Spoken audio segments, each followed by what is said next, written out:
سمعت عن الامهات اللي بتاكل عيالها؟ والله يا مو احنا في 2025 وارد اي حاجه تحصل. دي سمكه السيكليد، واحده من اغرب السلوكيات في المحيط.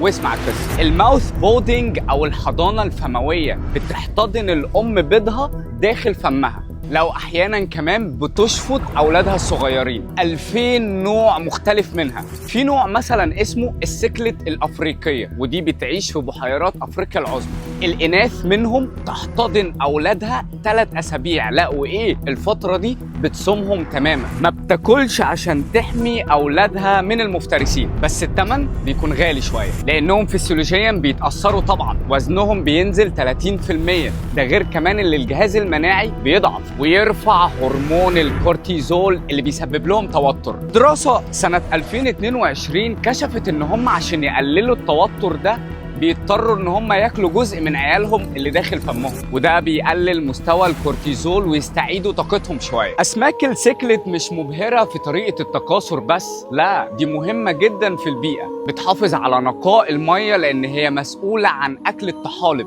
استراتيجيه معقده بين رعايه وحمايه ولادها والتضحيه بيهم عشان تفضل على قيد الحياه وتكمل. في نوع من الاسماك نفس القصه، عنده حضانه فمويه. حد عارف هي ايه؟ اكتبوا لي في التعليقات.